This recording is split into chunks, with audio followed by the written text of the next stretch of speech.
अस्सलामुअलैकुम वीवर्स, कैसे हैं आप सब। उम्मीद करती हूँ बिल्कुल ठीक होंगे। मैं भी अल्हम्दुलिल्लाह बिल्कुल ठीक हूँ। रमज़ान की मेरी तरफ़ से सबको बहुत बहुत मुबारक हो। और पहला रोज़ा सबका कैसा गुज़रा है मुझे कमेंट में ज़रूर बताइएगा। और मुझे तो बहुत मज़ा आया है, अच्छा गुज़र गया है, शुक्र अल्हम्दुलिल्लाह।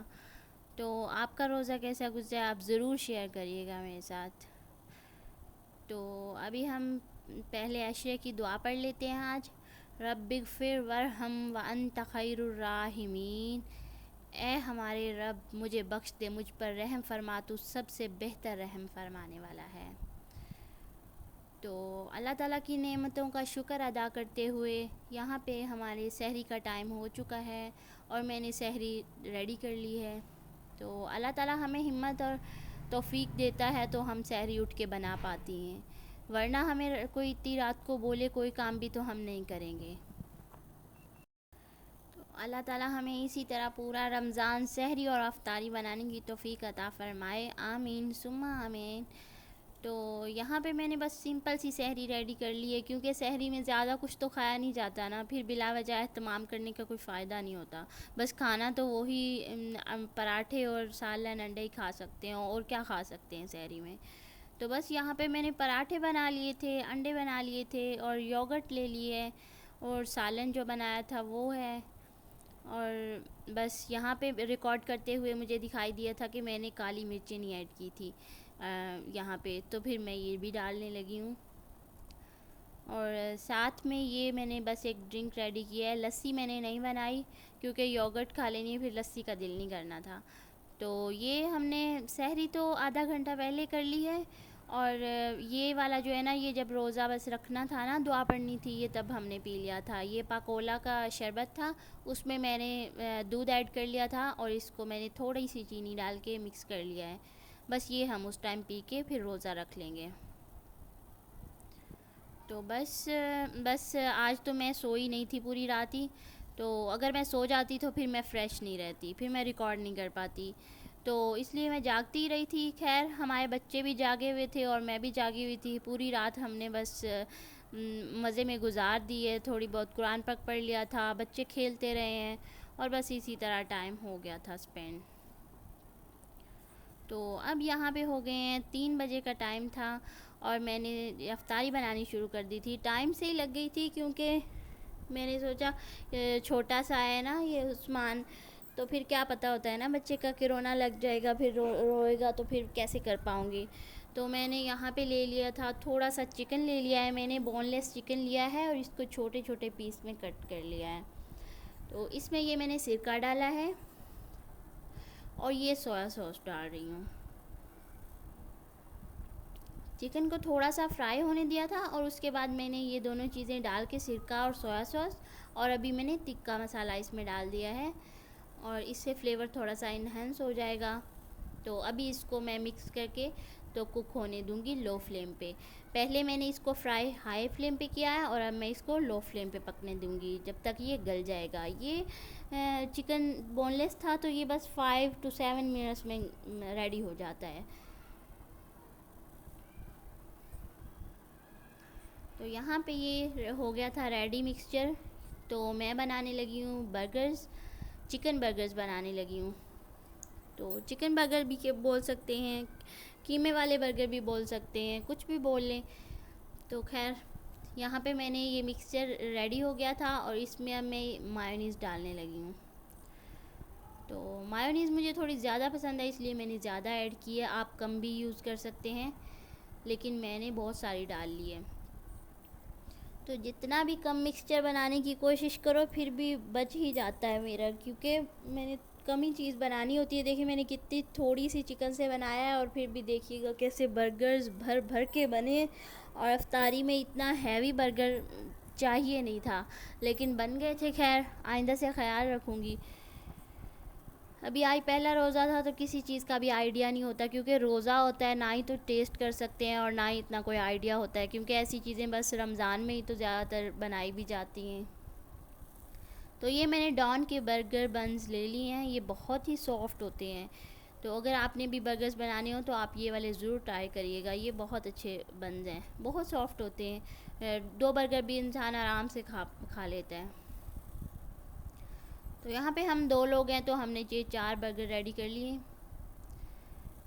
तो अभी मैं सारे मैंने खोल के रख लिए हैं और इस पे मैं केचप लगा दूँगी, क्योंकि मायोनीज़ तो मैंने उसमें ऐड कर लिया है, वरना अगर मायोनीज़ उसमें ऐड ना करती तो उसमें फिर एक बन पे मैंने मायोनीज़ लगानी थी, एक पे केचप लगानी थी और फिर ये मिक्सचर मैंने बीच में लगा लेना था। लेकिन अभी क्योंकि मैंने मायोनीज़ उसमें ऐड कर ली है काफ़ी ज़्यादा, तो दोनों बन्स पे मैंने ये केचप ही लगा ली है बस।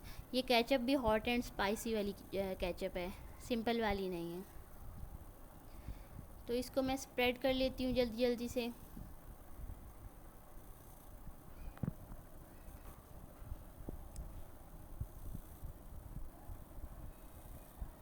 यहाँ पे मैं आपको ये बता देती हूँ कि मेरी पिछली वीडियो पूछा था आप लोगों ने, तो लास्ट वीडियो एक मेरी वेस्ट हो गई है क्योंकि नेट की प्रॉब्लम थी और वो अपलोड ही नहीं हुई थी। मैंने रेडी करके अपलोड कर दी थी, लेकिन जब मैंने सुबह उठ के देखा है तो वो अपलोड नहीं हुई हुई थी। तो ज़ाहिर सी बात है, अब रमज़ान से पहले की वीडियो मैं रमज़ान में तो अपलोड नहीं कर सकती, तो इसलिए उसको मैंने वेस्ट कर दिया है। बस यही रीज़न थी कि मेरी वीडियो आप तक नहीं पहुँच सकी।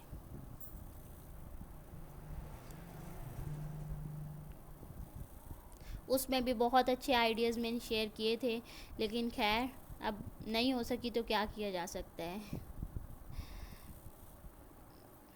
तो यहाँ पे ये सारा मिक्सचर मैंने बन के ऊपर लगा लिया है। मैंने एक जितना सबके ऊपर बराबर शेयर कर दिया है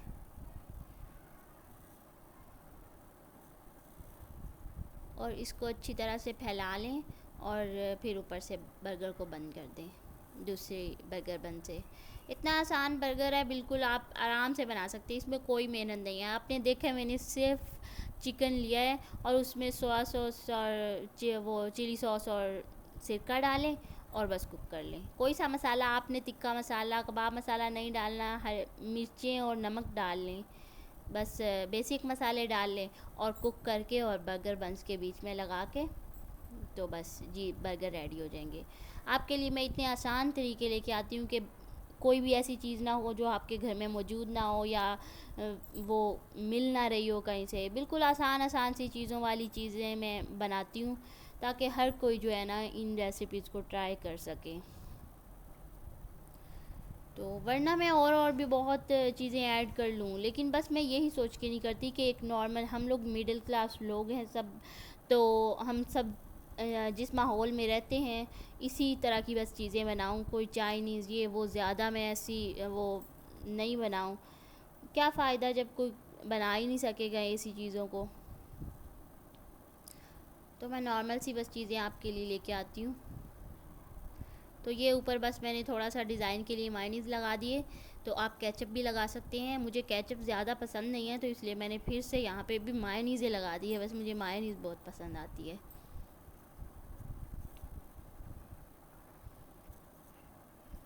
तो इनको मैंने बस कट कर लिया है, दो दो हिस्सों में कट करके, और मैंने आपके सामने है बर्गर कितने टेस्टी रेडी हो चुके हैं। तो अगर आपको मेरी वीडियोस पसंद आए तो लाइक करें और मेरे चैनल को सब्सक्राइब कर लें और साथ लगे बेल आइकन को दबा लें ताकि हर मेरी नई आने वाली वीडियो आप तक पहुंच सके। तो बर्गर्स को बना के मैंने ऊपर से ढक दिया था बारीक कपड़े से ताकि वो ड्राई ना हो जाए। तो यहाँ पे मैं बनाने लगी थी वाइट चिकन कढ़ाई बनाने लगी हूँ, और यहाँ पे मैंने ले लिया इसके लिए थोड़ा सा बटर ऐड कर लिया है। मैंने होममेड बटर ऐड किया है, बाज़ार वाला बटर ऐड नहीं किया। अगर आपने बटर ऐड नहीं करना तो आप सिंपल ऑयल भी ऐड कर सकते हैं। मैंने बटर ऐड कर लिया है और अब मैं इसमें मैरिनेट किया हुआ चिकन ऐड कर लूँगी। ये चिकन मैंने मैरिनेट करके आधे घंटे के लिए रख दिया था ढक के, और अभी इसको मैंने इसमें डाल लिया है। इस मैरिनेशन में मैंने क्या डाला है, चिकन ले लिया था, उसमें मैंने एक ऑल पर्पस क्रीम का पैकेट डाला है और 1 कप दही डाला है और ब्लैक पेपर, सॉल्ट और जिंजर गार्लिक पेस्ट डाला है। ये चीज़ें मैंने इसमें डाली हैं, वो मैंने दिखाई नहीं है, वीडियो ज़्यादा लंबी हो जानी थी। तो आपने जिंजर गार्लिक पेस्ट उसी में ही ऐड कर लेना है, वो मैरिनेशन में मैरिनेट भी हो जाएगा और फिर फ्लेवर अच्छा आ जाएगा उसका। और क्रीम को भी उसी टाइम ऐड कर लिया, योगर्ट को भी। तो अभी कुछ भी नहीं ऐड करना, बस ये बटर को ज़रा सा हिलाया है और इस मिक्सचर को सारे को डाल के, और अब मैं थोड़ा हाई फ्लेम पे ही पकाऊंगी, मीडियम टू हाई पे, फुल हाई पे नहीं, मीडियम टू हाई रखूँगी, क्योंकि चिकन पानी छोड़ देगा अगर मैंने लो रखा। आपने जब भी चिकन पकाना हो तो स्टार्टिंग में हाई फ्लेम पे ही पकाया करें, क्योंकि चिकन पानी छोड़ जाता है हल्के फ्लेम पे।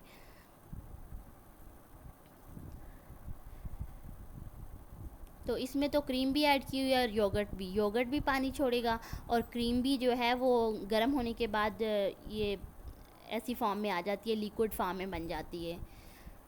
तो इसलिए मैंने थोड़ा फ्लेम हाई रखा हुआ है।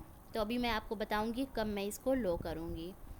तो यहाँ पे इतनी देर में 5 मिनट मैंने उसके लिए रख दिए हैं, 5 मिनट पका के और फिर मैं उसको हिलाऊंगी। और यहाँ पे मैंने उसको गार्निश करने के लिए हरी मिर्चें कट कर ली हैं। और यहाँ की हरी मिर्ची इतनी तेज़ होती हैं कि जितना सा सालन मैंने बनाना होता है ना, उसमें एक ही हरी मिर्च डल सकती है। तो अमूमन मैं सालन में सिर्फ एक मिर्च डालती हूँ। तो बस बहुत तेज़ मिर्चें हैं, तो इस वजह से अभी मुझे गार्निश करनी थी, तो मैं इनके सीड्स अलग कर रही हूँ। सीड्स निकाल दिए थे तो फिर ये थोड़ी सी कम हो जाता है इनका तीखापन। तो ये काट लिए हैं, और हरा धनिया भी काट के रख लेती हूँ इतनी देर में।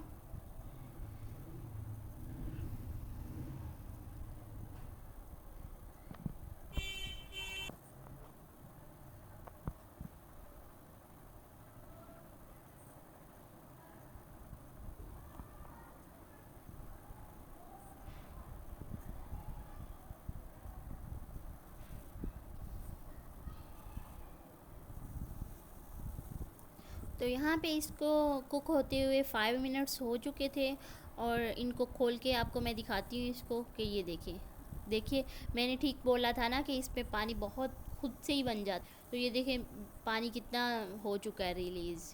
चिकन ने भी पानी छोड़ दिया, योगर्ट का भी पानी बन गया, और क्रीम भी मेल्ट हो गई।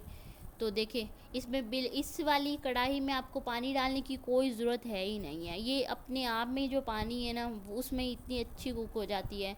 तो इसके बाद अब मैंने हिला के, अब मैंने लो फ्लेम कर दिया है, और अब मैं इसको तब तक पकाऊंगी जब तक कि ये गल जाएगा अच्छी तरह से। तो तकरीबन 10 से 12 मिनट लगे हैं और ये इसके गलने में। और फिर जब ये गल के रेडी हो गया था, और इसकी ये लुक आ गई है फाइनल। तो बहुत क्रीमी है, क्रीम की वजह से इसका टेस्ट बहुत ही अच्छा आया है। और ये वाइट कढ़ाई मुझे बहुत पसंद है, और आप भी ज़रूर ट्राई करिएगा, बहुत अच्छी बनी है माशाल्लाह। तो वो भी रेडी हो गई थी। तो अब मैं यहाँ पे पकोड़े बनाने लगी हूँ। पकोड़ों के लिए मैंने बेसन छान लिया है।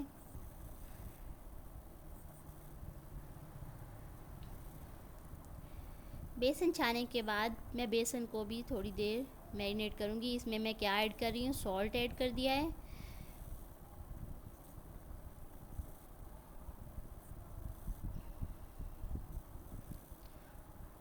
सॉल्ट के साथ मैंने कोरिएंडर सीड्स डाल दिए थे, और कुटी लाल मिर्चें डाल दी थी, बस।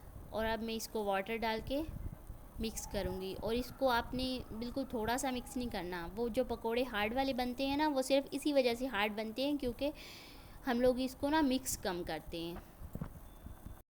तो इसको मिक्स करने के लिए मैंने बीटर का इस्तेमाल किया है। तो बीटर से मैं इसको इतना बीट करूँगी कि इसमें ये होते हैं ना ऐसे बन जाते हैं कि इसमें एयर बन जाए ना, आप ये कह सकते हैं कि ये मैं इतना बीट करूँगी कि बिल्कुल क्रीमी सा बेसन हो जाएगा। और फिर आप देखिएगा कि पकोड़े कितने सॉफ्ट बनेंगे। तो इसको मैं ये मिक्स करने के बाद आधा घंटे के लिए रख दूँगी। तो थोड़ा सा बेकिंग पाउडर मैं इसमें डाल रही हूँ, एक चुटकी के करीब। आप अपने पकोड़ों के हिसाब से डाल सकते हैं, एक चुटकी, 2 चुटकी, मैंने एक चुटकी इस बेसन में डाला है। और अभी मैं इसमें आलू ऐड नहीं कर रही हूँ, मैं सिर्फ ये बेसन को मिक्स करके और रख दूँगी। और जब मैंने इसको फ्राई करना होगा उसी टाइम बस आलू ऐड करूँगी और प्याज ऐड करूँगी।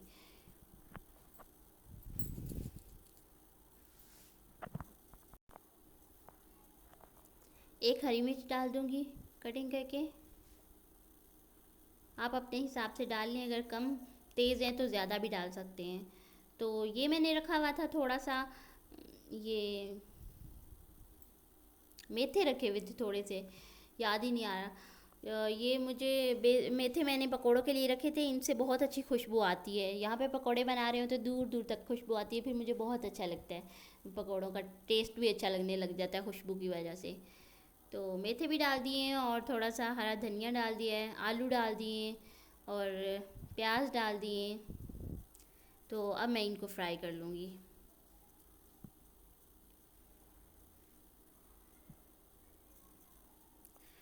तो इसको मैंने ऑयल गर्म होने के लिए रखा था और इतनी देर में मैं ये मिल्क शेक रेडी कर लेती हूँ। क्योंकि रफ्तारी के टाइम तो बस यही होता है, एक के साथ एक, एक के साथ एक चीज़ बनाते जाओ तब पूरी होती हैं, वरना तो हम लेट ही हो जाते हैं। मैं 3 बजे से लगी थी, तब भी 5 बजे तक मैं लगी रही थी, तो तब जाके थोड़ा सा काम कंप्लीट हुआ था। तो यहाँ पे मैंने दूध डाल लिया ब्लेंडर में और ये आइसक्रीम है। तो ये मैंने आइसक्रीम फ्लेवर वाला आज बनाना है मिल्क शेक। तो ये आइसक्रीम इसमें मैं ऐड करूँगी और शुगर नहीं डाली मैंने, क्योंकि जो आइसक्रीम में शुगर है ना, बस इसी से ही गुजारा करूँगी। क्योंकि शुगर से वेट बहुत गेन होता है, आप भी बहुत ख्याल रखिएगा, वेट गेन नहीं करिएगा। शुगर से सबसे ज़्यादा वेट गेन होता है, फ्राई चीज़ों से भी होता है, तो हम वो तो नहीं छोड़ सकते रोज़े के बाद, लेकिन शुगर को जो है कंट्रोल ज़रूर कर सकते हैं। तो ये आइसक्रीम मैं दूध में ऐड कर रही हूँ। तो ये बिल्कुल आपको बाज़ार वाला मिल्क शेक मिलेगा, इसका टेस्ट बिल्कुल बाज़ार वाले मिल्क शेक जैसा होता है। आपने अक्सर देखा होगा, हम लोग बाज़ार में जाते हैं किसी रेस्टोरेंट में, वहाँ पे ऑर्डर करते हैं कोई सा भी मिल्क शेक, तो वो बना देते हैं, हालांकि वो फ्रूट उनके पास नहीं भी उस टाइम पे मौजूद होता, तो फिर भी वो बना के देते हैं। बस उनका यही तरीका होता है कि वो उस फ्लेवर की आइसक्रीम डाल के तो आपको बना के देते हैं। क्योंकि हर सीज़न में हर फ्रूट तो मौजूद नहीं होता, लेकिन फिर भी वो बना के देते हैं। तो ये हमारा ice cream flavour milk shake ready हो गया है, बहुत ही टेस्टी है माशाल्लाह से। आप भी ज़रूर ट्राई करिएगा। आपको मैं बार बार कहती हूँ कि जो भी चीज़ बनाती हूँ आप ट्राई करिएगा और मुझे कमेंट बॉक्स में बताइएगा कि कैसी बनी है आपकी कोई ऐसी चीज़ जो मैंने बनाई है। तो आप ट्राई ज़रूर करिएगा।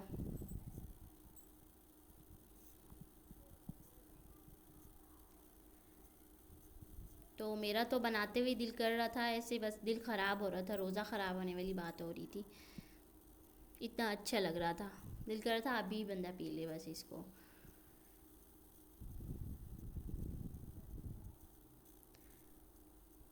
तो यहाँ पे ऑयल गरम हो गया था पकोड़ों के लिए, और ये जल्दी जल्दी से अब मैं पकोड़े डाल रही हूँ, बहुत देर हो रही थी तो मैं थक भी गई थी।